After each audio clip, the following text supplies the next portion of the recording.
Hi there, I'm Christine. It's been great working with everybody on this course.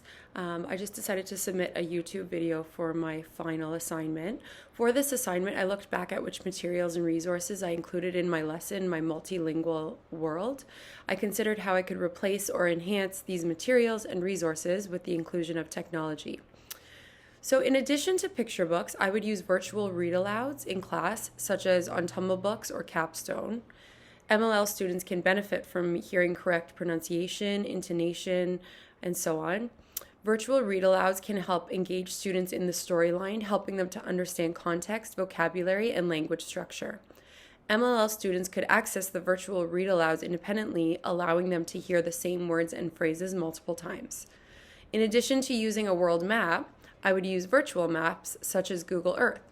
Students can actively explore and interact with different places around the world, fostering engagement and also allowing them to demonstrate and share their cultural knowledge.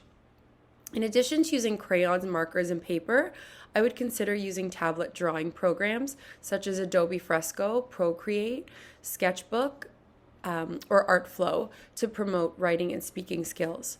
So drawing on tablets allows for differentiated learning, catering to the different needs and preferences of MLL students, and the students may enjoy the experience of using a stylus, or they may want to use their finger for a more tactile experience. MLL students can add labels to their drawings. Students can share their drawings by mirroring or casting to a screen so that they can describe their drawings, share their thoughts, and engage in meaningful language exercises. Drawing on tablets can also be a fun and maybe new experience for students, making learning more enjoyable for MLL students and fostering a positive attitude towards their language development. In addition to multilingual picture flashcards such as Minilingo, I would use a program like the following to promote reading development. So there's Duolingo, which is known for its game-based language learning approach, and it includes flashcards to reinforce vocabulary. There's Anki, I believe I'm pronouncing that correctly. It could be Anki. It's a flashcard app that allows users to create custom decks for language learning, supports repetition, and it supports repetition for memorization. So that's Anki. There's also Tiny Cards by Duolingo. Tiny Cards is a flashcard app offering decks for various languages. It provides visual aids and allows users to create their own custom decks. Quizlet offers a large library of user-created flashcard decks for various languages. It includes features like games and quizzes to make learning more engaging. Memrise combines flashcards with interactive exercises and video content to teach languages, and it focuses on vocabulary and phrases in context.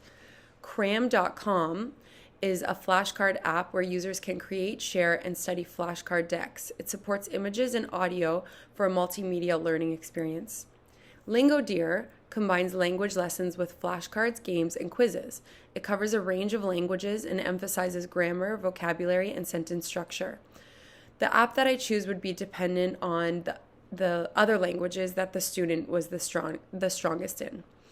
The last step in my 5-minute wrap-up at the end of my lesson is to create a chart as a class. So this chart would outline any new information that was learned. For this step, I would consider using Padlet or Answer Garden to promote reading and writing skills. These programs allow students to share their answers anonymously. So this encourages a collaborative learning environment, encouraging students to freely share ideas without the fear of judgment. I think that's really important for MLL, ELL students.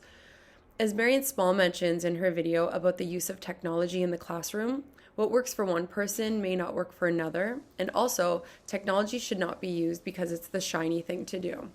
So I think it's important that we offer a variety of materials and resources, some that are technology-based and some not, so that the students can learn in a way that suits them. As teachers of MLL students, we also need to be sensitive to the fact that our level of access to technology may not be equal to what our students have experienced prior to coming to our school or to the country. I hope you enjoyed this presentation and had some takeaways from it. Take care.